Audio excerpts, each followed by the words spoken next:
El título de este mensaje hoy es ¿La iglesia necesita cobertura? ¿La iglesia necesita cobertura? ¿Tú ya tienes tu cobertura? ¿Quién es tu cobertura? ¿Ok? Estas 3 preguntas vienen a ser el título del mensaje que vamos a compartir hoy. Estas 3 preguntas nos van a llevar a analizar qué es cobertura, si es que la necesitamos y quién nos puede brindar cobertura en estos tiempos tan particulares en que estamos hoy parados y viviendo nosotros los hijos de Dios.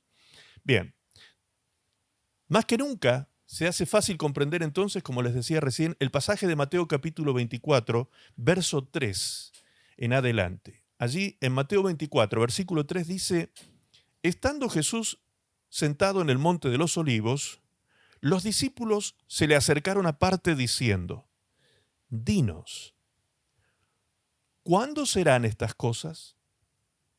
¿Y qué señal habrá de tu venida y del fin del siglo? Respondiendo Jesús, les dijo, mirad que nadie os engañe. Número 1, mirad que nadie os engañe, porque vendrán muchos en mi nombre, diciendo, yo soy el Cristo. Y a muchos, prestemos atención a estos términos, a muchos engañarán. No pocos, muchos serán engañados. Y oiréis de guerras y rumores de guerras. Por estos días, ¿cuál es el gran rumor de guerra que estamos oyendo? La Tercera Guerra Mundial. Mirad que no os turbéis. Acá está la palabra directa dirigida hacia nosotros, los hijos de Dios del siglo XXI, que estamos viviendo este tiempo tan particular.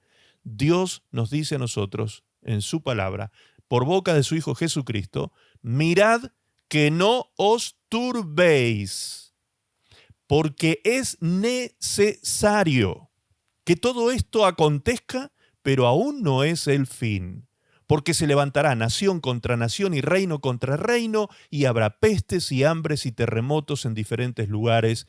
Y todo esto, escuche lo que dice ahora, todo esto será principio de dolores. O sea, estamos hablando del tiempo pretribulacional.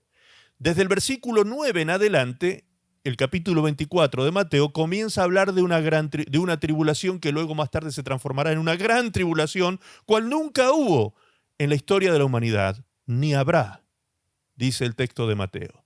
Pero estos versículos que estamos leyendo son los tiempos pretribulacionistas, es decir, antes de que se desate realmente los juicios de Dios sobre la tierra, vamos a ver estas señales. Ahora, ¿no les parece a ustedes que estamos leyendo el diario de hoy?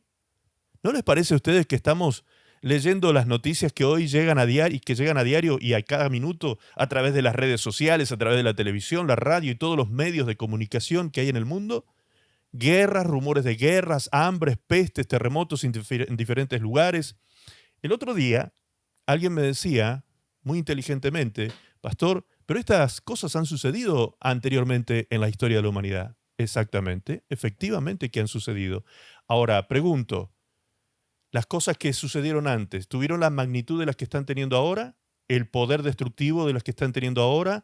¿Es la magnitud de las que están teniendo ahora? ¿Se acuerdan cuando hace tiempo atrás les mostré el reporte de 100 años del Departamento de Sismología de los Estados Unidos, cómo ellos han demostrado científicamente que en este último siglo pasado los terremotos no solamente aumentaron en cantidad, sino en magnitud? Son mucho más destructivos y potentes que los que antes se conocieron. Entonces, claramente, no estamos en la misma situación que anteriormente. Han habido pestes que han matado millones de personas anteriormente, ¿sí?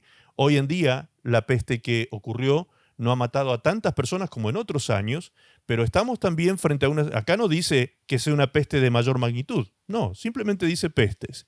Lo que sí es llamativo, que lo dice en plural. No dice peste, atención a ese detalle, dice pestes, eso es plural. Es decir, que lo que están vaticinando algunos analistas, especialistas en estos temas, que dicen que existe la posibilidad de que pudiese venir otro ataque pestilente sobre la tierra, pues podría ocurrir, evidentemente. Ahora, lo que a nosotros nos debe interesar es el mensaje que Dios tiene para nosotros, ¿sí? El Señor no solamente nos está advirtiendo, imagínense ustedes que este mundo vive en una incertidumbre terrible, bajo una maraña de información que desinforma y engaña, que manipula, ¿sí?, a las mentes y a las opiniones del mundo. Es decir, realmente este mundo está siendo víctima de sí mismo, está siendo engañador y siendo engañado a sí mismo. ¿Qué es lo que la palabra de Dios anticipa? Que el hombre impío va engañando y siendo engañado y su vida va de mal en peor. Está escrito que así sucedería. Bien, en la versión NBI dice el versículo 6, ustedes oirán de guerras y amenazas de guerras, pero no se dejen llevar por el pánico.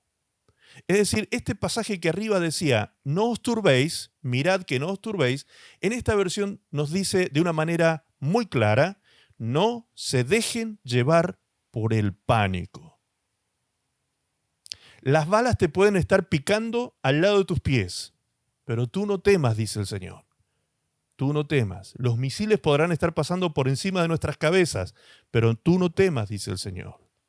Miren, alguno quizás está pensando, bueno, el pastor está allá en el fin del mundo, en la Patagonia, no andan ni, están en medio del desierto, no pasa absolutamente nada por aquel lugar. Miren, aquí, a 70 kilómetros de donde yo estoy, es decir, nada, 70 kilómetros, a menos de una hora en auto, está la plataforma militar más avanzada de la China actual. Allí hay un radar impresionante, desde ese radar que han montado aquí a 70 kilómetros, se pueden manejar los misiles de toda la Tierra. ¿Qué creen ustedes? ¿A dónde creen que atacarían en el caso de una tercera guerra mundial? Acá al lado de mi casa. Y para destruir una planta como esa hay que meterle una bomba atómica. Y si se mete una bomba atómica en ese lugar, les puedo asegurar que acá, 500 kilómetros a la redonda, no se podría ni habitar la Tierra, por la contaminación y la radiación que dejaría eso. Es decir, cada uno puede estar en zonas muy peligrosas, cada uno puede estar viviendo cerca de lugares muy peligrosos, pero el Señor nos dice en este tiempo, hijos, tranquilos, no entren en pánico, no se turben, no se dejen engañar, porque el Señor lo primero que dijo fue esto, mirad que nadie os engañe. Es decir, antes de hablar de terremotos, de pestes, de guerras o de cualquier otra señal, el Señor dijo, la primer gran señal que se vivirá antes del segundo regreso de Cristo a la tierra será la gran red de mentiras que estará manipulando a las naciones. Hay muchas cosas, hermanos queridos, que en la guerra se hacen para precisamente manipular la opinión pública y llevar tendenciosamente a las personas hacia un lado o hacia el otro. Hace unos días atrás escuchaba a un pastor diciendo, hermanos, oremos por Ucrania, oremos por los hermanos ucranianos, oremos para que el Señor defienda a Ucrania. Hermanos, la palabra de Dios dice que nosotros tenemos que orar por todos los hombres de la tierra, por todos los que están en autoridad en la tierra, y tenemos que orar por la paz de esta tierra para que nosotros, los hijos de Dios, vivamos en paz y en tranquilidad. Por lo tanto, no es orar por Ucrania nada más. También tenemos que orar por los rusos, también tenemos que orar por el presidente de Rusia, que Dios le saque del corazón cualquier maldad que este hombre pueda tener para llevar daño a Ucrania. Y viceversa, de la misma manera del otro lado. Es decir, nosotros no hemos sido llamados a juzgar la situación para condenar una parte o la otra, porque no sabemos el trasfondo y los intereses reales que hay detrás de todas estas cosas. Se los puedo asegurar. Se los puedo asegurar. Miren, cuando yo trabajaba en la policía, Esto que les voy a contar son cosas que pasan dentro de las instituciones, que por ahí la comunidad civil no conoce ni sabe de estas cosas y de estas estrategias. ¿Han visto ustedes que en ocasiones se lleva a cabo alguna manifestación, alguna protesta o algo así, frente a alguna casa de gobierno o cosa semejante, y de pronto todo estalla? Y los organizadores de la protesta salen a los medios a decir, nosotros no tuvimos nada que ver, nosotros no lanzamos la piedra, nosotros no lanzamos la molotov, nosotros no hicimos tal cosa, nosotros no eran parte nuestra estas personas. Y los medios que están respondiendo a intereses descreen de estas personas y hablan mal de los que protestan y qué sé yo, y bueno, ese tipo de cosas que se manipula a través de los medios de comunicación. Bien, ¿saben cómo se hace eso? De la misma manera que se maneja la guerra, con estrategia. La guerra se hace con estrategia. Hasta la Biblia lo dice. La guerra se hace con estrategia. Entonces, lo que se hace en estos casos es gente infiltrada, policías, en muchas ocasiones, que trabajan en inteligencia de la policía, personas que están de pelo largo, barbudos, vestidos así como cualquier civil, ¿sí? Que nadie pensaría que es un policía. Esa persona o ese grupo de personas designado para esto va e inicia el ataque para que comience la apaleada y la guerra y la batalla y después los medios se hagan la panzada con ese tipo de cosas y el pueblo sea el que termine perdiendo. Oh, pastor, pero ¿cómo es posible que la policía, que es una entidad que debería hacer las cosas con justicia y que debería ser... No, hermanos, no nos comamos ese cuento. La palabra de Dios dice que la justicia de los hombres es un trapo de inmundicia ante los ojos de Dios. Esa es la verdad. Esa es la pura verdad. ¿Sí? Aunque ellos están puestos, Dios les ha dado autoridad para que utilicen las leyes con justicia, muchas veces el hombre se vende a intereses corruptos, espurios, y de esa manera se aparta de la justicia que debería llevar a cabo. Entonces nosotros los hijos de Dios que tenemos claridad sobre esto, porque Dios nos da el discernimiento y la claridad bíblica para entender estas cosas, nosotros que estamos viviendo este tiempo que anticipadamente el Señor nos anunció diciéndonos, miren, hijos míos, va a pasar esto, esto, esto y esto. Y cuando pase, ¿cuál tiene que ser la actitud de ustedes? No entren en pánico, no se turben, no se dejen manipular, ¿sí? Siendo llevado de las narices a una u otra ideología. Cuidado, dice el Señor, cuidado porque habrá mucho engaño en estos días. ¿Ok? Bien, ¿y por qué razón yo no habría de entrar en pánico? ¿Por qué motivo yo, ante tal magnitud espantosa que se está viviendo hoy en la tierra, yo no debería entrar en pánico? Pues aquí vamos a ir a un texto bíblico que nos habla precisamente de la venida del Señor Jesucristo y de lo que ha de suceder antes de su venida y de lo que ha de suceder con nosotros antes de su venida. Apocalipsis capítulo 3, versículos 10 y 11. Apocalipsis 3, versos 10 y 11. Dice, por cuanto has guardado la palabra de mi paciencia, yo también te guardaré.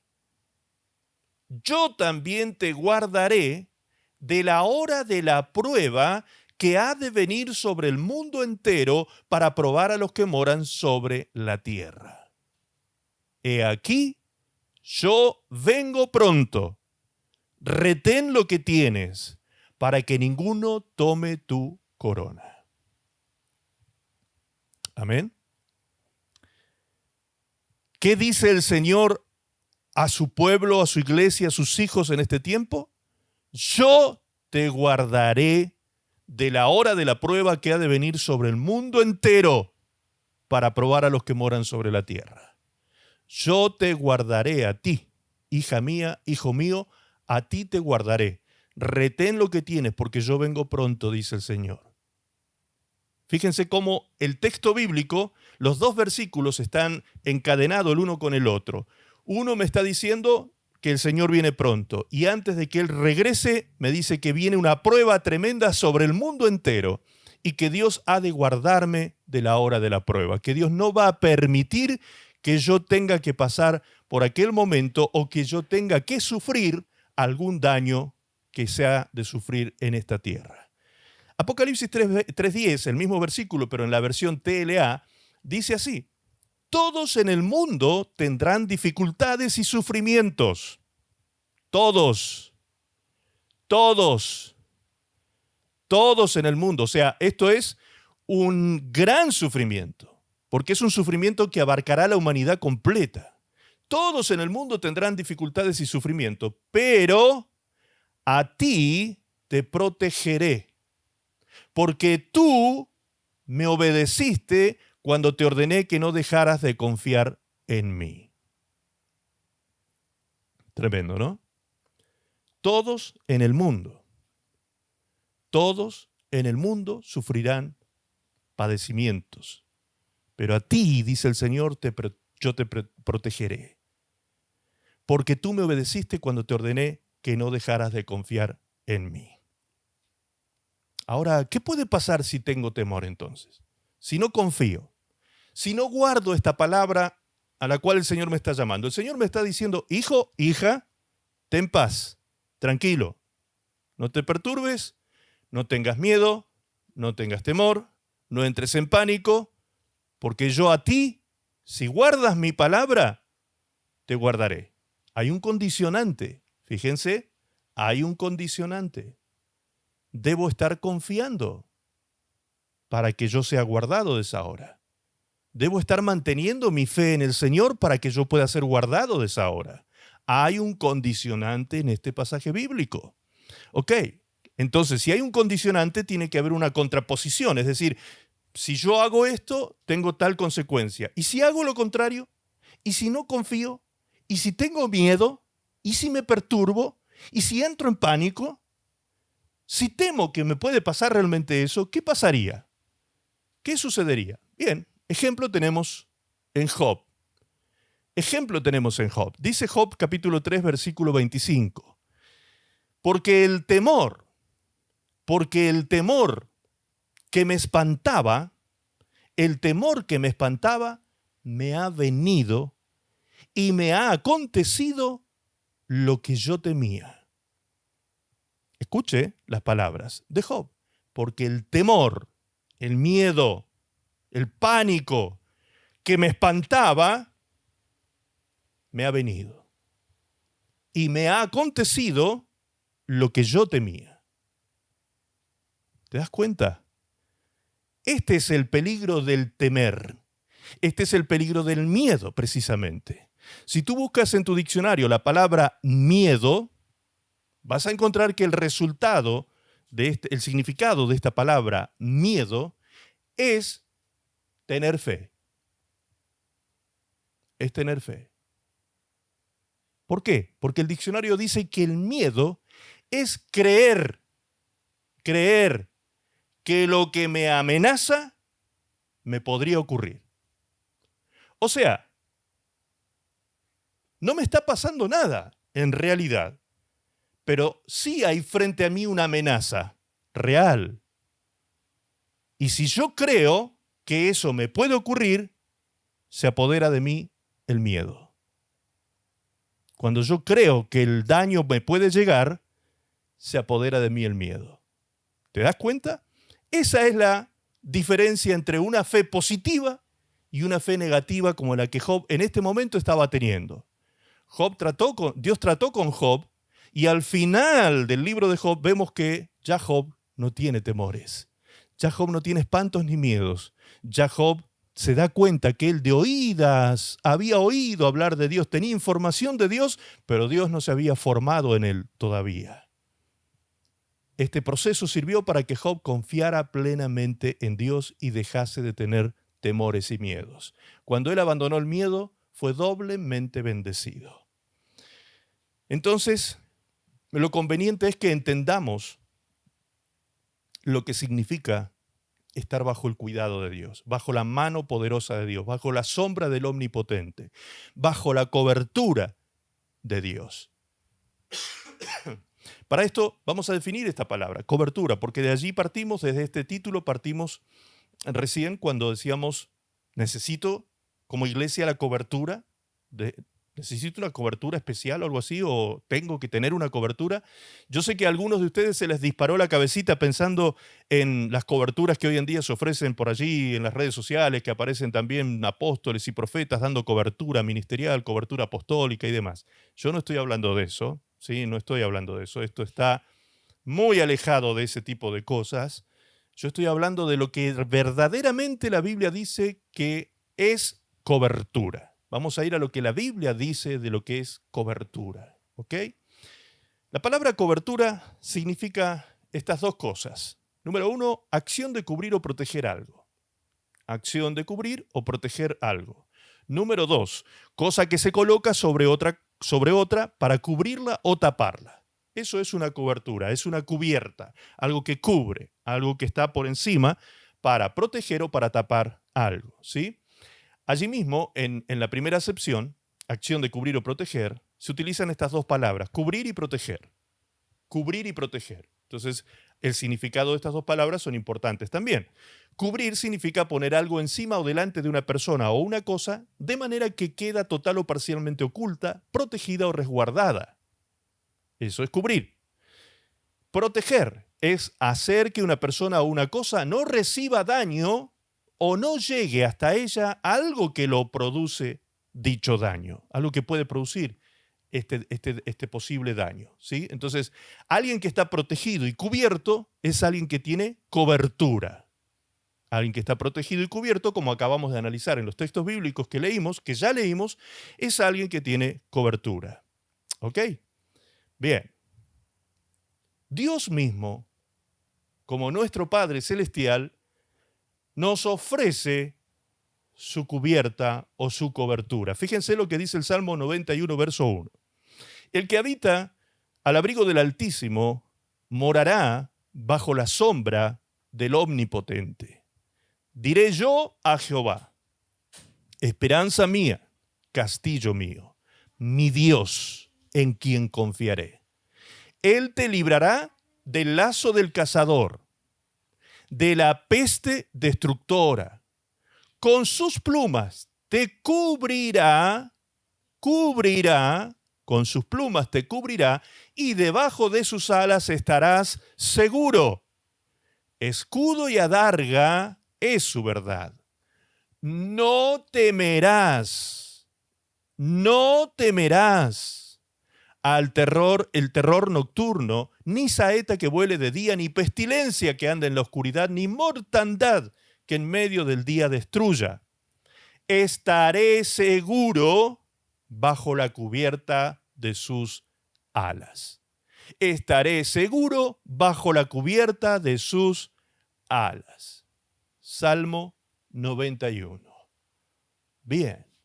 Excelente salmo, precioso salmo, que si lo leemos completo vamos a ver una cantidad de cosas que Dios habla en cuanto a la protección de nuestras vidas.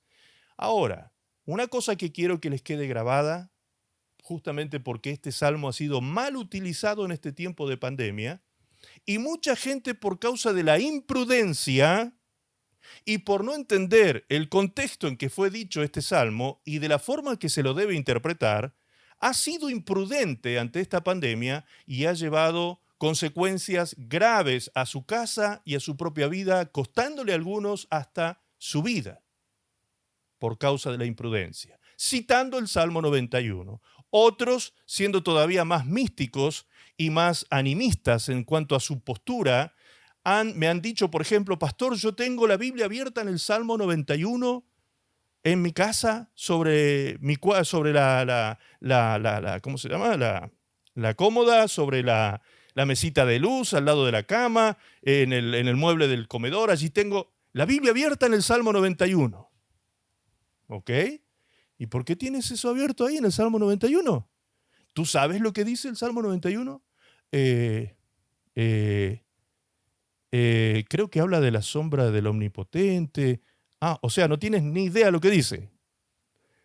Ni te acuerdas lo que dice el Salmo 91. Ok, pero tú crees que teniendo abierta la Biblia, teniendo abierto un libro, porque la Biblia es un libro, simple, común y corriente, solo que contiene una palabra viva y eficaz. Pero esa palabra se hace viva y eficaz cuando yo la leo, la comprendo y la aplico en mi vida, creyendo esa palabra.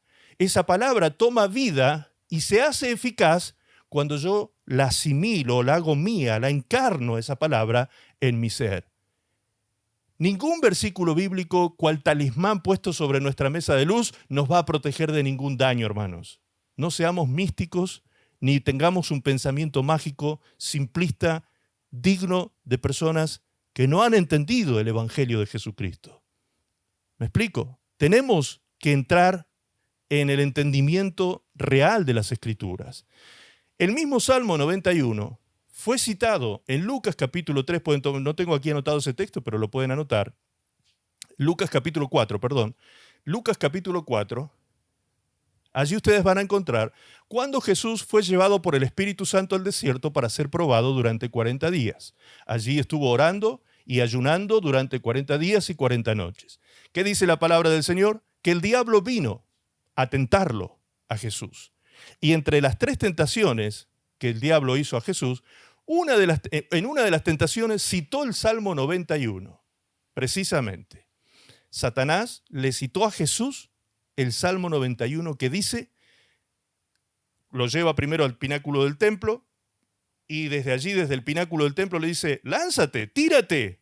¿Acaso no dice las Escrituras que Dios enviará a su ángel acerca de ti para que tu pie no tropiece ni sufras daño? Vamos, si eres hijo de Dios, tírate. ¿Y qué dijo Jesús en respuesta? Ah, tienes razón, Satanás. El Salmo 91 dice eso, tienes razón. Si Dios lo prometió, pues Dios lo va a cumplir. Así que, ¡pum!, me tiro. ¿Hizo eso Jesús? No. ¿Por qué no hizo eso Jesús? Porque justamente Jesús ató la protección de Dios a la prudencia. Ligó la protección de Dios a la prudencia. Cuando le respondió a Satanás y le dijo, Satanás, escrito está, no tentarás al Señor tu Dios. ¿Te das cuenta? O sea, prudencia. Porque en la imprudencia no hay cobertura. En la prudencia sí hay cobertura de Dios. Atención a eso. Avancemos. El salmista ve en Dios a alguien mejor que a sus propios padres humanos. Miren, si hay alguien que se ocupa de los niños, si hay alguien que está atento a los niños y a sus necesidades, si hay alguien que está trabajando todo el día por los niños y por su resguardo, su alimentación, su cuidado, su bienestar, su felicidad y todo lo demás, son los padres humanos, que son responsables, obviamente. Son los padres humanos. Sin embargo, el salmista, en el Salmo 27 y en el 68, dice estas palabras. Dice, aunque mi padre y mi madre me dejaran, aunque mi padre y mi madre, o sea, las personas más apropiadas e indicadas para cuidarme, protegerme, resguardarme y darme cobertura, aunque ellos me dejaran, con todo, Jehová me recogerá. Dios me guardará. Y el 68.5 dice, acerca de Dios, Padre de huérfanos y defensor de viudas, es Dios en su santa morada. Padre de huérfanos y defensor de viudas, es Dios en su santa morada. ¿Te das cuenta? ¿Tengo entonces yo que estar teniendo temor, estar perturbado, llenarme de pavor, de miedo, de pánico por los acontecimientos que me están rodeando? No. ¿Por qué? Porque hay una cobertura sobre mi vida y esa cobertura es divina. Dios Padre es quien se ocupa de mí. Dios Padre se ocupa de mí. Ay, pastor, es que yo en mi vida no veo tal cosa. ¿Por qué tienes miedo? Porque le estás creyendo más al diablo que a Dios. Porque tú te expones o porque eres imprudente. Porque estás tentando a Dios siendo imprudente en tu vida.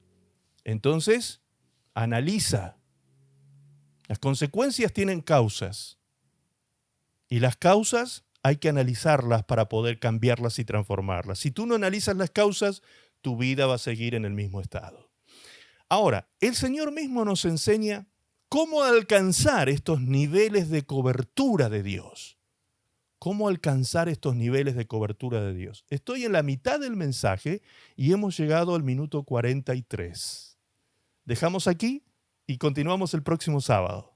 ¿Les parece? Todos los que querían que predicara un mensaje de 43, 45 minutos, 40, 45 minutos, ya pueden decir, ok, levante la mano, o si no, terminamos el mensaje, como usted diga. A ver, los que querían el mensaje de 45, levanten la mano. ¿Quieren que cortemos aquí? ¿Quieres que...? Hay uno solo levantó la mano que quería que cortáramos el 45. ¿Lo cortamos entonces, sí? ¿Lo cortamos aquí el mensaje? Bien, yo me esforcé, ¿eh? Me esforcé. Ok, ¿continuamos? Bien, el que quería un mensaje de 45 ya lo tiene, así que no hay ningún problema. Puede retirarse de la reunión y lo vamos a comprender. Gloria a Dios. Bien, yo de todas maneras cumplí, ¿eh? Cumplí. Ahora vamos a avanzar a la siguiente parte. Y voy a seguir cumpliendo. Los próximos sábados voy a seguir cumpliendo. Vamos a llegar al minuto 45 si es posible. Mateo 6. Mateo capítulo 6. Allí el Señor mismo, el mismo Señor Jesucristo, nos enseña cómo alcanzar estos niveles de cobertura, de protección, de cuidado, de cubierta de parte de Dios. Dice Mateo 6, verso 5. Cuando ores, no seas como los hipócritas. ¿Como quién? Como los hipócritas. No seas como los hipócritas. Qué fuerte esta palabra.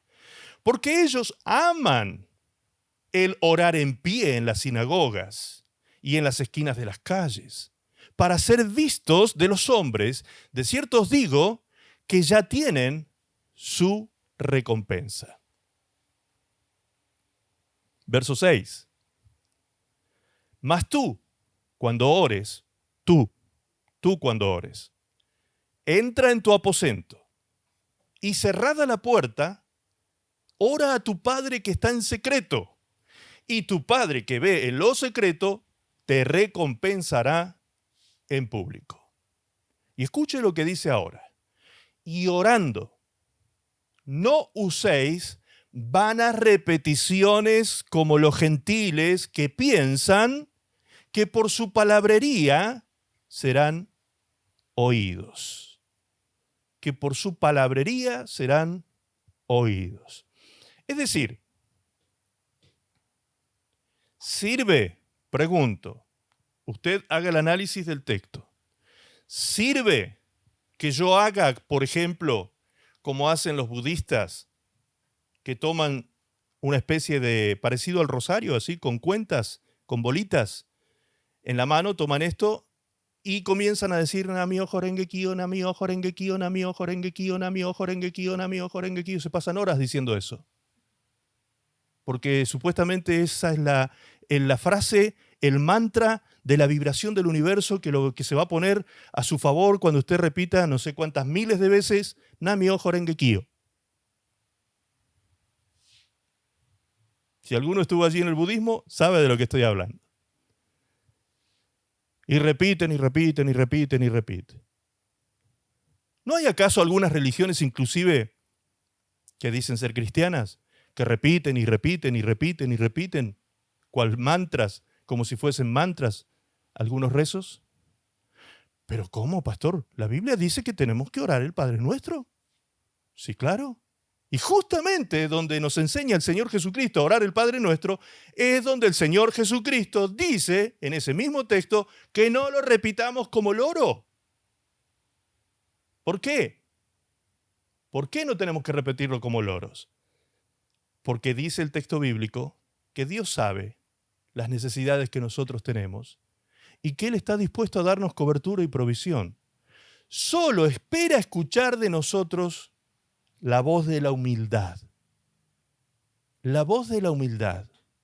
Porque el orgulloso no pide.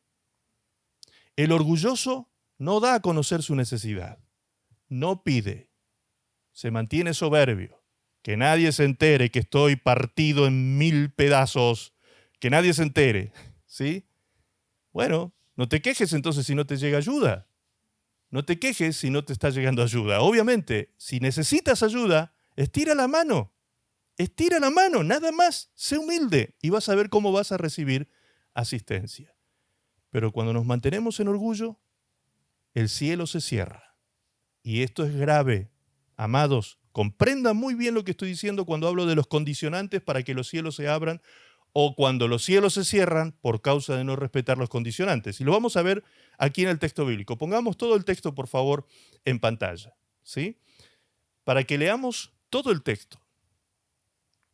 Dice, cuando ores, no seas como los hipócritas, porque ellos aman el orar el pie en la sinagoga. Es decir, les gusta a los hipócritas que los vean, hacer cosas públicas, que los vean, cómo ellos desarrollan una oratoria espectacular, una cosa así maravillosa, grandilocuente cuando están orando. Qué maravilloso cómo ora este hombre, esta mujer, ¿sí? Jesús, ¿qué dice? Esa gente que ora para ser visto ya tienen su retribución. ¿Y cuál es la retribución de aquel que ora para ser visto? Pues eso, que ya fue visto. O sea, Dios nunca jamás va a responder esa oración. Eso está diciendo Dios. Podrás rasgarte las vestiduras, podrás gritar a los cielos, pero si lo estás haciendo para que los demás te vean, olvídalo. Allí vemos un condicionante. Dios no responde ese tipo de oraciones. Y sigue diciendo,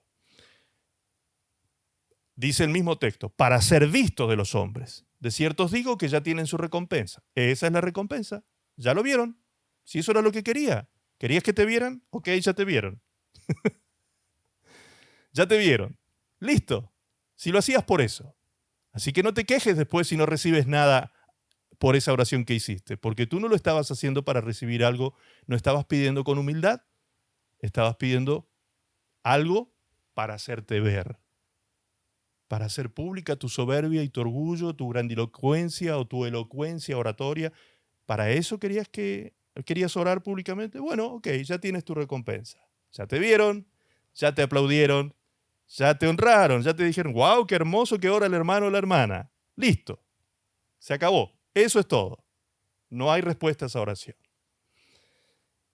Y sabe Dios quién ora en esa intención o en ese espíritu. Dios sabe precisamente quién lo hace en ese espíritu. Mateo 6:6 dice, mas tú cuando ores, tú, diga ahora usted, yo cuando ore, hagámonos cargo de esto.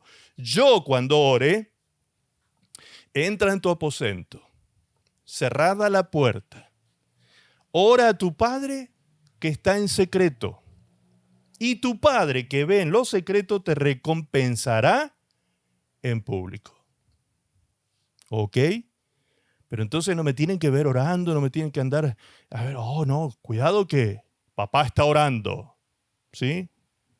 Papá está con la puerta de la habitación abierta, arrodillado allí en su cuarto, orando, así que silencio total en la casa porque papá ora. Bueno, te vas a levantar con un flor de dolor de rodillas como resultado de esa oración hipócrita porque no vas a tener más resultado que ese. Nuestro Padre Celestial ama estar con nosotros en la intimidad y en el secreto, dice la palabra aquí. Así que cierra la puerta. Nadie tiene que verte a ti cuando estás clamando de corazón ante Dios. Cuando te desgarras ante Dios en oración y lloras ante Él, nadie tiene que verte. Eso no es para que te vean los hombres. Solo papá quiere recibir tu petición humilde para poder darte abundantemente en público. Y orando, dice aquí el texto bíblico, no uséis vanas repeticiones. No repitas como loro, como los gentiles hipócritas, como decía Marcia arriba. Acá abajo dice gentiles, o gentiles es un sinónimo de pagano. Los paganos que oraban a sus dioses de forma repetida. Namio jorengekio, namio jorengekio, namio jorengekio, namio jorengekio. ¿Sí? Dios mío. Si yo voy al Padre, dice, con ese tipo de oración, el Señor me dice, cállate. A mí no me vengas con vanas repeticiones. No tienes necesidad de andar repitiendo como loro nada porque yo conozco tu necesidad. Lo único que yo quiero, dice el Padre, es ver en ti un corazón humilde. Nada más. Porque yo doy gracia a los humildes y a los soberbios los resisto. Los resisto. Eso dice la palabra. Esos son los principios bíblicos.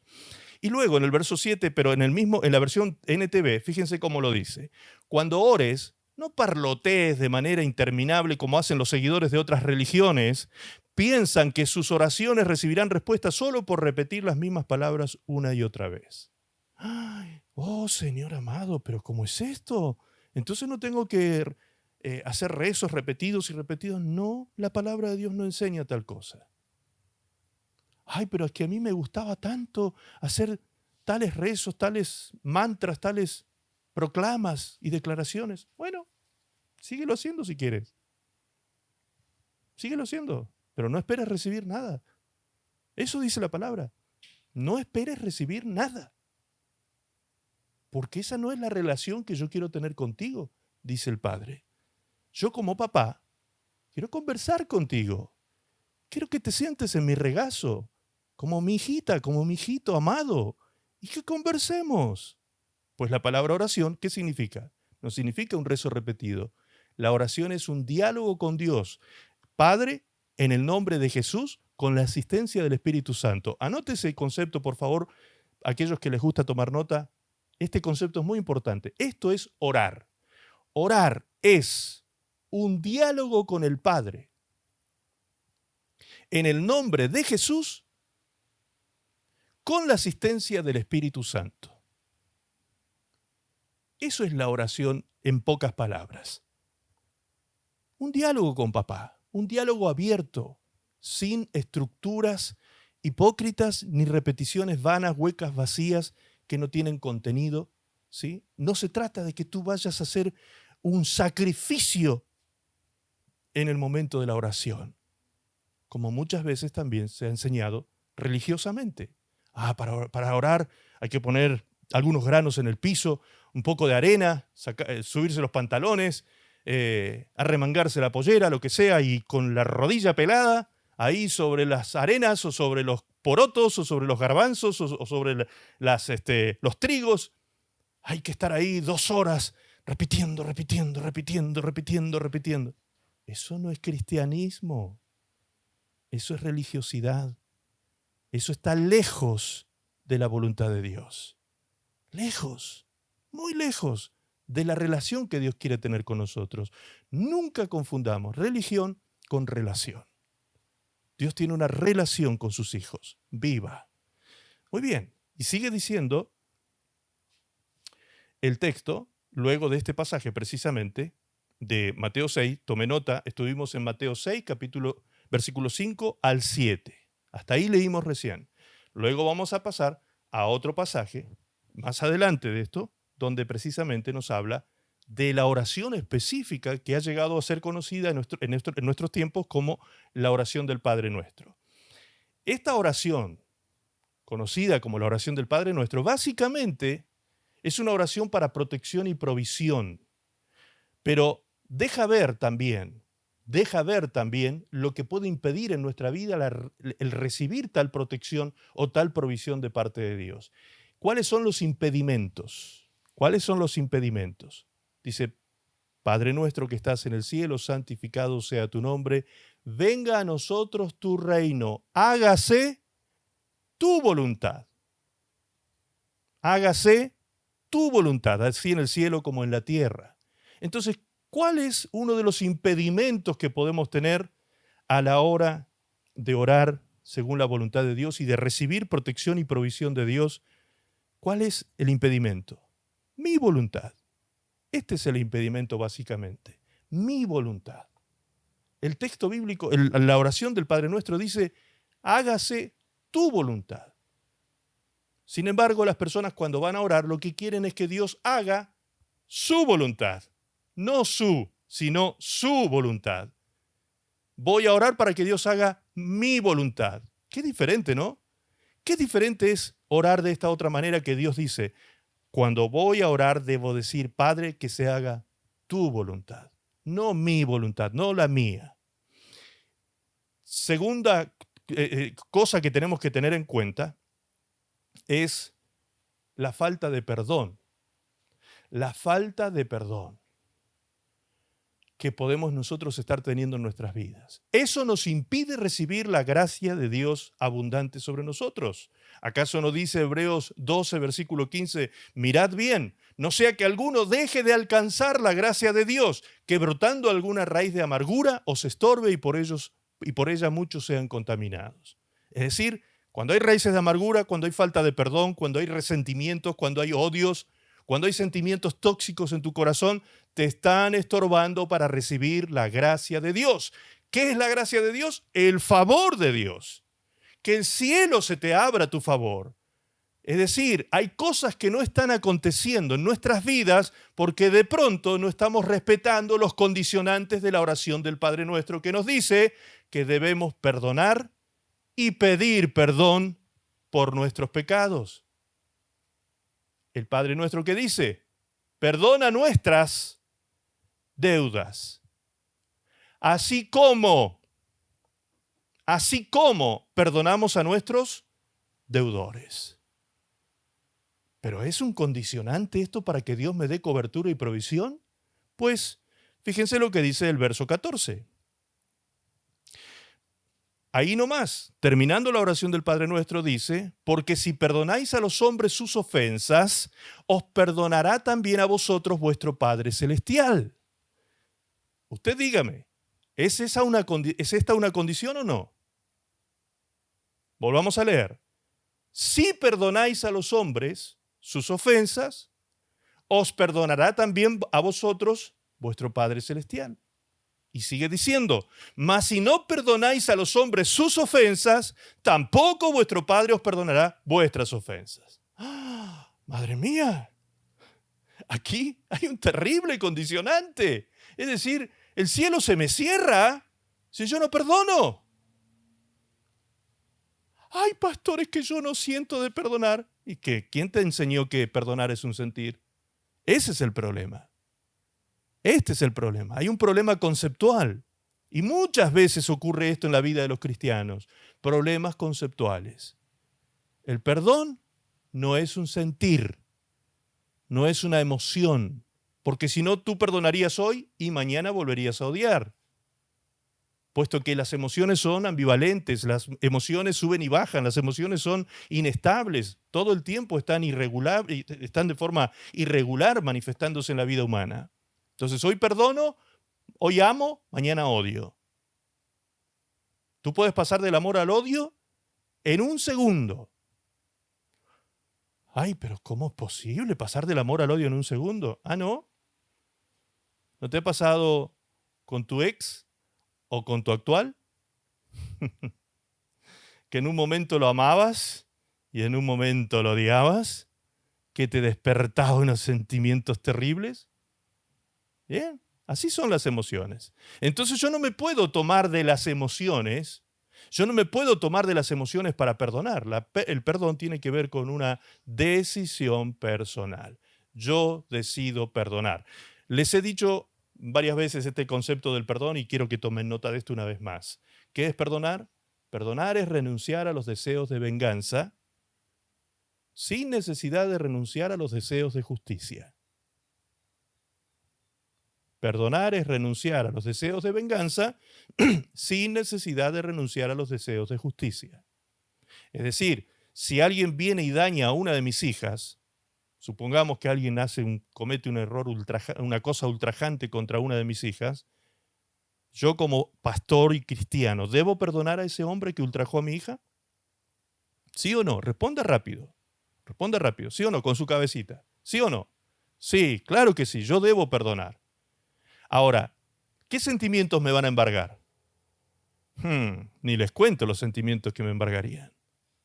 Ni les cuento, porque se horrorizarían de que el pastor tenga esos sentimientos en su corazón. Pero soy un hombre que corre sangre por sus venas y obviamente un caso de injusticia como ese, ultrajante contra mi hija, me va a despertar rabia, odio, bronca, deseos de hacer justicia precisamente. ¿Sí o no? Esa es la realidad. Bien, ¿pero qué es perdonar? Escuche otra vez, por favor. Perdonar es renunciar a los deseos de venganza sin necesidad de renunciar a la justicia. Es decir, si alguien ultraja a mi hija, yo voy a ir al lugar que Dios ha puesto sobre la tierra, a los magistrados de esta tierra, capítulo 13 de Romanos, que dice allí que Dios puso los magistrados de la tierra para castigar al que hace lo malo. Para castigar al que hace lo malo. Entonces voy, denuncio, lo llevo ante la justicia y marche preso a pagar por lo que hizo. ¿Me entiende? Eso es no renunciar a la justicia, sin embargo, puedo perdonar. Y mi corazón queda limpio de sentimientos tóxicos. Ahora, ¿por qué Dios? Mi pregunta al Señor fue esta. ¿Por qué, Señor? Digo mi pregunta porque yo ciertamente cuando no entendía esto, le pregunté al Señor, ¿por qué, Señor, tú condicionas? ¿Por qué yo tengo que perdonar a este desgraciado? ¿Por qué, Señor, tengo que perdonar a esta desgraciada? ¿Por qué? Bien, la respuesta es porque el único que se lleva el peor de los daños en su vida es el que no perdona. Y si no, cuéntame, ¿qué nivel de infierno estás viviendo por causa de no perdonar? Cuéntame. ¿Cómo duermes por las noches? Por el odio que tienes en tu corazón. Cuéntame, ¿cómo está tu presión arterial? Cuéntame cómo está la úlcera de tu estómago, por causa del resentimiento, la amargura y la falta de perdón. Cuéntame cómo están disparándose los niveles de estrés que te están descalibrando todo tu cuerpo, porque estás somatizando la falta de perdón. Entonces, ¿por qué mi papá que me ama me dice, hijo, perdona, hija, perdona? Pues porque yo soy el que me voy a llevar lo mejor de el perdón. No porque yo perdone, el otro va a quedar sin justicia. Ahora usted me dirá, bueno, pero esta justicia de la tierra es un trapo de inmundicia, esta gente no hace justicia, esta gente está vendida, la justicia es para los ricos, no es para los pobres. Sí, ok, la justicia terrenal está vendida, es un trapo de inmundicia. Exactamente, eso dice la palabra de Dios. Pero la palabra de Dios dice que aquel que se escapa de la justicia terrena, nunca jamás se escapará de la justicia divina. Por eso el Señor dice, tú perdona y déjame a mí la venganza. Mía es la venganza. Yo voy a pagar. ¿Te das cuenta? ¿Qué tranquilidad puede venir a tu alma, a tu corazón, si tú entiendes el perdón? La importancia de esta oración del Padre Nuestro, de eso, no es repetir, perdona mis deudas como perdono a mis deudores, perdona mis deudas como perdono a mis deudores 1000 veces por día, sin que realmente lo comprendas, lo entiendas, lo asimiles, lo vivas, lo sientas a partir de que lo pienses, de que lo decidas en tu mente. El sentir de paz que embarga tu corazón por causa de haber podido perdonar es posterior a tu cambio de mente, posterior a tu postura y tu postura conceptual del perdón. Cuando tú decides aquí, vas a comenzar a sentir aquí. ¿Me explico? Así es como funciona el mecanismo del perdón. No solo esto, sino que cualquier otro motivo de oración también está condicionado al perdón. Fíjense, no solamente esto de que Dios me perdone a mí, ¿sí? Porque allí en la oración del Padre Nuestro vemos, Padre, perdona mis deudas, así como yo perdono a mis deudores. Ok, ¿solo para eso debo perdonar? No. Para cualquier otro motivo de oración debo perdonar. Dice Marcos capítulo 11, versículo 22. Respondiendo Jesús les dijo, tened fe en Dios. Tened fe en Dios. Porque de cierto os digo que cualquiera que dijere a este monte, quítate y échate en el mar, y no dudare en su corazón, sino que creyere que será hecho lo que dice, lo que diga le será hecho. Por tanto os digo, esto lo dijo el Señor Jesucristo, esto tiene mucho peso. ¿Qué dijo aquí? Por tanto os digo que todo lo que pidiereis orando, creed que lo recibiréis y os vendrá. Y ahora viene el condicionante. Y cuando estéis orando por cualquier cosa que hayas pedido, como leímos antes, cuando estéis orando, perdonad. Ay, Señor, ¿otra vez? Sí, otra vez. Perdonad si tenéis algo contra alguno, para que también vuestro Padre que está en los cielos os perdone a vosotros vuestras ofensas. Y el 26 dice, porque si vosotros no perdonáis, escuche, si no es un condicionante, porque si vosotros no perdonáis, tampoco vuestro Padre que está en los cielos os perdonará vuestras ofensas. ¡Wow! ¡Ay, ay, ay! Se complicó el tema. Ah, ok. Entonces, ¿será que el cielo se me cerró porque sí, efectivamente, había una condición para que el cielo se abriera? Sí, y esa condición es para tu bien. Dios no es un Dios que impone tonterías. Dios no es un Dios que nos va a mandar a hacer cosas por puro capricho de Él. Él siempre que nos condiciona o nos da un mandamiento, analice cualquier mandamiento de la Biblia y va a ver que cualquier mandamiento que usted lea siempre va a ser para su bien. Siempre va a ser para su bien. Es tal cual como usted como padre funciona con sus hijos. Cada vez que le da una orden a un hijo para que la cumpla, es para su bien, es para protegerlo, es para cuidarlo, para prevenirle, para que tenga la prevención de hacer tal cosa para su protección. ¿Me explico? Dios no funciona tan diferente a nosotros en ese sentido.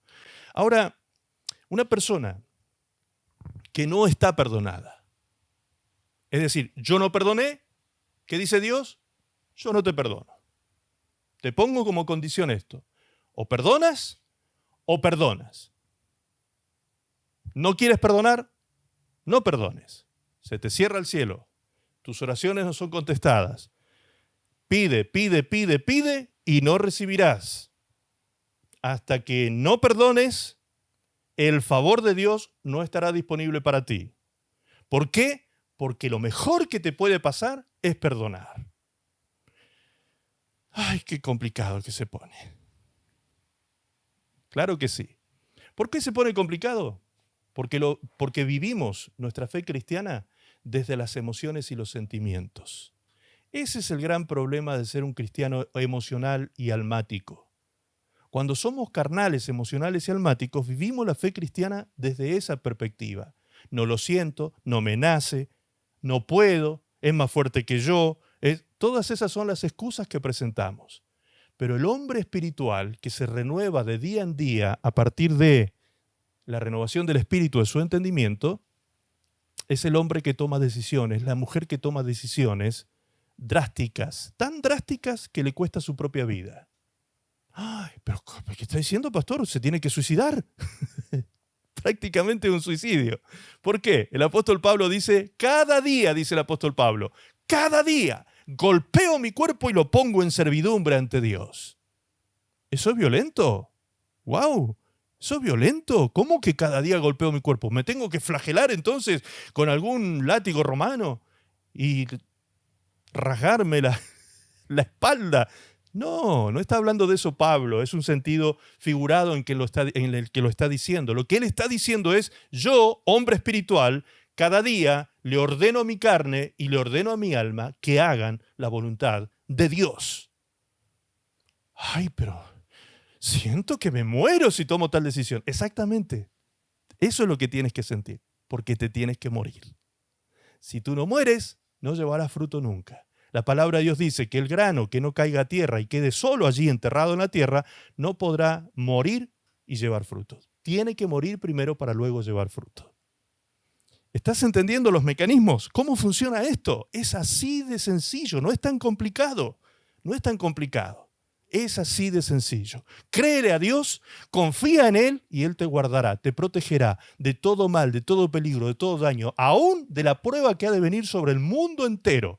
Dios te va a proteger. Por eso es que a veces yo en broma les digo que te agarre confesado, que te agarre confesado el Señor. Claro, ¿por qué? Porque si tú no estás haciendo la voluntad del Señor, si tú no estás viviendo en el centro de su voluntad, estás vulnerable.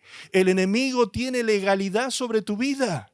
No solo el cielo se te cierra, sino que el infierno se te abre. ¡Wow! Eso es terrible. ¿Pero cómo es esto? ¿Acaso Satanás tiene algún poder sobre los que desobedecen?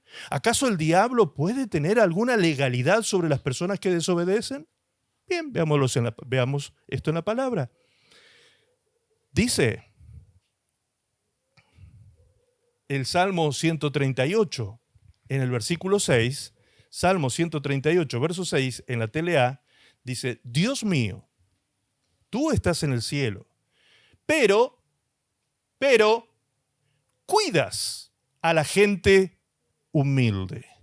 ¿A quién cuida Dios? A la gente humilde. Ah, los pobres. No, ese es otro falso concepto que nos han metido en la cabeza. Un humilde no es un pobre financieramente hablando. No tiene que ver con eso cuando la Biblia habla de humildad. Tiene que ver con esto otro que ahora vamos a ver como el contravalor de la humildad. Dice, en cambio, a los orgullosos los mantienes alejados de ti. O sea, el orgulloso no piense. El orgulloso, el que no obedece, el soberbio, el rebelde, el que no quiere obedecer a Dios perdonando, no pienses que Dios va a estar cercano a ti para cuidarte. Dios se aleja de ti. Dios se aleja de ti. Pero cuando tú eres humilde, de espíritu, humilde, pobre de espíritu, como dijo Jesús, Dios cuida de ti. Dios se hace cargo de tu protección y tu cuidado. ¿Qué pasa si no me someto a Dios? ¿Qué sucede si no me someto a Dios? Ni le obedezco. ¿Qué ocurre? Bien, Efesios 2:1 dice, antes ustedes estaban muertos a causa de su desobediencia y sus muchos pecados. ¿Cómo estábamos antes? Muertos. Vivían en pecado, igual que el resto de la gente. ¿Obedeciendo a quién? Al diablo, el líder de los poderes del mundo invisible. Gracias por subirlo a tiempo el texto. Así puedo leer bien. Vamos de nuevo, vamos a leer el versículo 2 de nuevo. Dice, vivían en pecado igual que el resto de la gente, obedeciendo al diablo, el líder de los poderes del mundo invisible, quien es el espíritu que actúa en el corazón de los que se niegan a obedecer a Dios. Uf, esto es terrible, hermanos. Vamos de atrás para adelante ahora. ¿Qué pasa con los que se niegan a obedecer a Dios? El espíritu que opera sobre el mundo invisible, es decir, sobre los demonios, sobre toda actividad demoníaca que pueda haber en esta tierra, el espíritu que opera sobre ellos, Satanás mismo, el líder de las tinieblas, el príncipe de las tinieblas, actúa en el corazón de aquellos que se niegan a obedecer a Dios. O sea, no quiero perdonar. Bueno, atente, ahora te vas a tener que atener a las consecuencias. No solo el cielo se abre, el cielo se cierra, el infierno se abre. ¿Te estás dando cuenta de la gravedad de esto? ¿Te estás dando cuenta de la gravedad de esto? Por eso es que no puedes dormir, por eso es que te estás enfermando, por eso es que no estás pudiendo avanzar, por eso es que te sientes atado, no puedes prosperar, las cosas salen mal, por eso. Porque lo contrario, si yo estoy viviendo en el centro de la voluntad de Dios, si estoy siendo humilde, si obedezco a Dios, si no guardo rencor, si perdono, si yo hago todo eso, Dios me dice a mí, tranquilo hija, tranquila hija, yo te voy a proteger, yo te voy a proveer, yo no dejo abandonado a nadie que haga eso. Que haga eso. Ahí está el condicionante. ¿Por qué digo esto? Porque a veces la religión ha presentado a Dios, dice, Diosito es bueno. Diosito es bueno. Ah, no, Diosito no me va a hacer faltar nada. Y ahí anda con la señora del vecino, el adúltero. Diosito no me va a hacer faltar nada. ¿No te va a hacer faltar nada? Espera que te llegue la hora y me vas a contar cómo te va, adúltero. Espera que te llegue la hora, mentiroso, y me vas a contar cómo te va. Si no te arrepientes y dejas de mentir. ¿Qué dice Romanos capítulo 11? Anótelo. Romanos capítulo 11. Ustedes lean ese pasaje y se van a encontrar con dos palabras tremendas. Allí dice que no nos olvidemos de la severidad de Dios y también de su bondad. O sea, Dios es bondadoso. ¿Con quiénes? ¿Qué dice el texto de Romanos 11? Con los que permanecen en la fe. Pero aquellos que se ensoberbecen, se enorgullecen, dice allí en Romanos 11, ¿qué ocurre con ellos? Dios los corta. Así como fue cortado Israel, tú también, gentil, puedes ser cortado, dice allí la palabra. Así que ten en cuenta que Dios es bondadoso, pero también Dios es severo. Eso no me lo habían enseñado en la religión. Claro que no, porque la religión no es cristianismo. La religión es relaciones públicas. La religión es otra cosa. La religión te va a hablar, te va a hacer buena prensa de Dios. ¿Sí? Pero pastor, ¿usted está hablando mal de Dios? No, yo estoy describiendo lo que Dios dice en su palabra de Él. Dios dice de Él eso, en su palabra. Dios dice, yo soy misericordioso a millares de aquellos que guardan mis mandamientos, dice en el libro de Éxodo 20, verso 4 en adelante. Yo soy misericordioso a millares de generaciones de los que aman y guardan mis mandamientos. Pero, ojo, porque también soy severo. Si no fuera así, no tendría sentido un texto bíblico en Hebreos que dice, es terrible cosa caer en las manos de un Dios vivo. Pastor, usted me está echando miedo. En buena hora que te dé miedo esto y no que te dé miedo las tonterías que están pasando en el mundo. En buena hora que te dé miedo Dios y no que te dé miedo el diablo. En buena hora. Si a alguien hay que temer, dijo Jesús, el mismo Señor Jesucristo dijo, no temas al que puede matar el cuerpo, no temas al que pueda dañar tu cuerpo, no temas a él, más bien teme de aquel que puede matar tu alma en el infierno. ¿Y quién es el que tiene ese poder de condenarnos eternamente? Dios. Teme a Dios en todo caso. Qué fuerte esto, pastor. Sí, es fuerte. Esto no es para niños. Esto es para gente como Saulo de Tarso. ¿Se acuerdan de Saulo de Tarso? Terrible, sanguinario, hombre de guerra, violento, que ultrajó y persiguió a la iglesia. Bien, así como ese hombre de terrible, así de terrible tuvo que ser su conversión y su santidad y su consagración a Dios por el resto de su vida. Precisamente, así de extremas son las cosas. O somos o no somos. En Cristo no existen los ni los tibios. En Cristo no existe la mitad de camino y la mediocridad en la fe. O somos o no somos. O somos fríos o somos calientes, dice Apocalipsis. Pero por favor no seas tibio, porque a los tibios los vomito de mi boca. Y eso lo dijo Jesús, eso no lo digo yo. Amén. Esto nos tiene que llamar a reflexión, hermanos, a tomarnos en serio la vida cristiana, a tomarnos en serio el compromiso con Dios y con su palabra. Si Dios dice que tengo que perdonar, pues tengo que perdonar. Así me muera perdonando, tengo que hacerlo. Tengo que perdonar. Gloria a Dios. Bien, ahora sí, vamos a terminar con el análisis de esta oración. Dice Mateo 6:9. Mateo 6:9 dice, ustedes deben orar así, dijo Jesús. Padre nuestro que estás en el cielo, que todos reconozcan que tú eres el verdadero Dios. ¿Sí? Eso significa, Padre nuestro que estás en los cielos, santificado sea tu nombre. Lo estamos leyendo en la versión TLA. Ven y sé nuestro único Rey. Que todos los que viven en la tierra te obedezcan como te obedecen los que están en el cielo. Danos la comida que necesitamos hoy. Fíjense, esta oración debería ser diaria en los hijos de Dios, diaria, porque está diciendo, danos la comida que necesitamos hoy. Perdona el mal que hacemos, así como nosotros perdonamos a los que nos hacen mal. Y cuando vengan las pruebas, no permitas que ellas nos aparten de ti y líbranos del poder del diablo.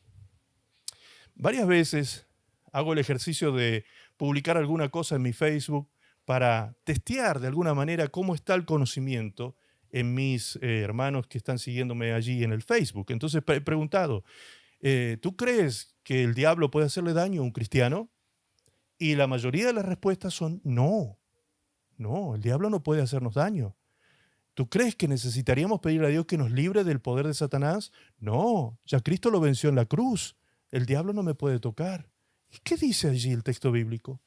El mismo Señor Jesucristo está diciendo que yo debo orar de esta manera, diciéndole al Padre, líbrame del poder del diablo. Vamos allí, por favor, al versículo 13. Dice, cuando vengan las pruebas, no permitas que ellas nos aparten de ti. Es decir, debo pedir fortaleza para el día de la prueba.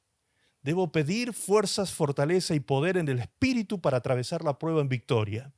Y además debo pedir que me libre del poder del diablo. En la versión Reina Valera dice, líbranos de todo mal. Bueno, pregunto, ¿quién es la fuente de todo mal? Pues el diablo, Satanás el diablo. Por eso debemos ser libres de la operación del enemigo. Si no fuese así, la Biblia no me advertiría, el apóstol Pedro no me advertiría que tenga cuidado porque el enemigo, Satanás el diablo, anda como león rugiente buscando a quien devorar. ¿O no dice eso la palabra de Dios? Entonces, si me alerta y me dice que tenga cuidado, ¿qué es tener cuidado? Pues que me mantenga en comunión con mi papá, que me protege de los ataques del enemigo. Él me protege, Él me da cobertura. Ah, pero pastor, el otro día yo vi un video donde un pastor dijo que su madre le daba cobertura espiritual y por eso él podía echar fuera demonios. ¿Usted cree que estoy bromeando? No, eso es verdad. Está en estos días dando vuelta en internet. Un pastorcito joven que dice que porque él tiene la cobertura de su madre, la profeta fulana, él tiene autoridad para echar fuera demonios. Semejante nivel de herejía se está escuchando en estos días en la tierra. A eso se refería el Señor Jesucristo cuando dijo, tengan cuidado, porque muchos vendrán en mi nombre y a muchos se engañarán. Cuidado. No hay nada más grande que la protección de Dios para tu vida. Ah, yo estoy bajo la cobertura del pastor Max. Algunos que tienen ese tipo de lenguaje dicen esto, ¿no? Yo estoy bajo la cobertura del pastor Max. Ay de ti, si yo soy tu cobertura, hermano. Ay de ti. Tu cobertura tiene que ser Dios. Y todo lo que Él nos provee en Cristo para protegernos. Ya vamos a ver los próximos sábados cuáles son las otras cosas que Dios nos provee para nuestra protección. ¿Sí? Mis hijos cuando eran chicos, recuerdo que hacían una broma cuando se sentaban a la mesa a comer, ¿sí? Y citaban el Salmo 23. ¿Se acuerdan ese texto, el Salmo 23 que dice, Jehová es mi pastor, nada me faltará? ¿Sí? Bien, ellos hacían una broma y decían, mi papá es mi pastor, todo me faltará. Ellos, en broma, hablaban de la cobertura de su papá. Justamente, si dependía de papá, estaban fritos. No había ni para comer si dependían de su papá. Pero justamente, como no dependemos de hombre, sino de nuestro Dios, maldito el hombre que confía en el hombre y pone carne por su brazo, dice la palabra. Mas bendito todo aquel que confía en Jehová. Bendito todo aquel que busca en Dios su roca fuerte, su castillo, su protector. Bendito aquel que tiene a Dios por cobertura. Bendito aquel que habita bajo la sombra del Omnipotente. Bendito aquel que mora bajo la sombra de las alas de Dios. Gloria a Jesús. Conclusión. Conclusión del mensaje. 1:30. El Padre está dispuesto a darnos cobertura, protección y provisión para cuerpo, alma y espíritu, pero debemos sujetarnos a sus condiciones. Conclusión, esto debería anotarlo. El Padre está dispuesto a darnos cobertura, protección y provisión para cuerpo, alma y espíritu, pero debemos sujetarnos a sus condiciones.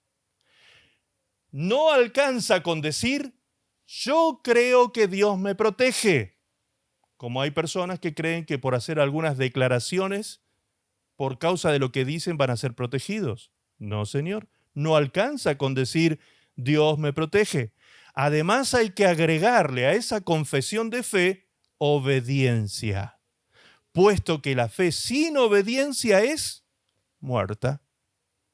Así que una declaración tampoco te cubre. La declaración tiene que estar acompañada con frutos, con obediencia. La confianza en Dios es el resultado. Escuche esto porque esto es una máxima. La confianza en Dios.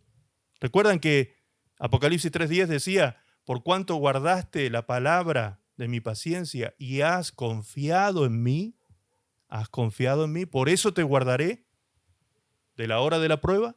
Bien, entonces, entendamos esto. La confianza en Dios es el resultado de una fe experimentada en obediencia. Cuando yo digo tener fe, si tengo fe debo tener obras, porque la fe sin obras es muerta. Y cuando yo obro, Santiago dice, en el libro de Santiago dice, que la obra perfecciona la fe. La obra perfecciona la fe. Entonces, cuando mi fe se fortalece, se perfecciona por causa de que la obra que llevé a cabo en obediencia me confirmó que lo que Dios decía era así, yo aprendo a confiar en Dios. No es lo mismo fe que confianza en este sentido. No es lo mismo fe que confianza. La fe es el principio de la confianza. Y la confianza es el resultado de la fe práctica. Cuando la fe se puso en práctica y se experimentó en obediencia, entonces mi confianza crece en Dios. Cerramos con este versículo de Apocalipsis que dice, todos en el mundo tendrán dificultades y sufrimientos, pero a ti te protegeré, porque tú me obedeciste cuando te ordené que no dejaras de confiar en mí. Amén. ¿Qué vamos a hacer frente a este reto que Dios nos impone hoy? ¿Vas a seguir guardando rencores, odios, resentimientos, raíces de amargura? ¿Te vas a seguir dañando tú sola? Encima de que aquel desgraciado o desgraciada te hizo tanto daño, ¿tú ahora vas a sumarle al daño que te hicieron más daño autoimpuesto? ¿No será conveniente ser obedientes al Padre y decir, Señor, quiero hacer tu voluntad?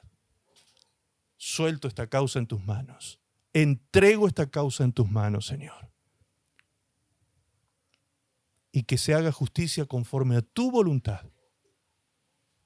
Conforme a tu voluntad. Yo perdono. Yo perdono. Y cuando digo perdono, no digo olvido. Atención, el único que olvida, el único que tiene la capacidad de olvidar es Dios. El único. ¿Por qué digo esto? Porque Satanás va a venir a golpearte y a humillarte cuando tú te recuerdes otra vez de aquello que te hicieron. Satanás va a venir a decirte, ¿viste que no te olvidaste? Tú no perdonaste porque no lo olvidas. No, Señor. El ser humano no tiene esa capacidad. El ser humano, en todo caso, supera esto y lo guarda en el baúl de los recuerdos, como se dice coloquialmente. Tu mente encapsula ese recuerdo y lo deja en el olvido. Por eso dice Isaías, el profeta Isaías, no traigáis a memoria las cosas antiguas, ni os acordéis de las cosas pasadas. O sea, no hagas ese ejercicio melancólico que hacen muchas personas. Todo el tiempo mirando para atrás y recordando el pasado y lo que me hicieron, y pobre de mí, nunca vas a avanzar mirando para atrás. Si quieres avanzar en la vida, tienes que mirar para adelante. Tienes que tener la mirada clara, puesta en el futuro y no allá atrás. Suelta las amarras que te tienen ligado al pasado y camina en la libertad que Cristo te ha dado hacia un futuro bendecido, protegido, con la provisión de Dios a tu favor, con el cielo abierto y el infierno cerrado. ¿Cuántos dicen amén? Gloria a Dios, gloria a Dios, gloria a Dios. Gloria a Dios, gloria a Dios. Gracias, Señor, por esta palabra. Padre, a ti te glorificamos en esta hora. A ti, Padre, te damos la gloria y la honra. Gracias, papá, por tu cobertura, tu protección, tu provisión. Gracias, Padre eterno, por ser tan bueno y misericordioso con nuestras vidas. Gracias, papá Dios, por guardarnos, por cuidarnos, por limpiar nuestro corazón espiritual, nuestra mente de pensamientos tóxicos, pensamientos autodestructivos. Señor, arranca de nuestro corazón todo aquello, Señor, que contamine ideologías, falsas doctrinas, malos pensamientos y malos sentimientos. Señor, arranca de nuestra vida todo aquello que pueda estar impidiendo que tu gracia se derrame favorablemente sobre nuestras vidas. Eterno Padre Celestial, renunciamos a las raíces de amargura, Señor. Perdonamos a aquellos que nos han dañado, bendecimos a los que nos maldicen y oramos por los que nos persiguen, Señor. Pues ten tú, Señor, justicia sobre aquellas personas conforme a tu voluntad. Y si tú quieres tener misericordia, pues ten misericordia. Nosotros hoy soltamos estas causas en tus manos y perdonamos como tú nos mandas en tu palabra. Gracias, Padre eterno, a ti damos la gloria, a ti damos la honra y la alabanza. Gracias, Señor, por permitirnos tener este tiempo de entendimiento y de revelación de tu palabra, Señor, en nuestras vidas. Muchas gracias, papá. A ti damos, Señor, las gracias, la gloria, la honra por siempre, Señor, en el nombre de tu Hijo amado, Jesucristo. Amén. Amén.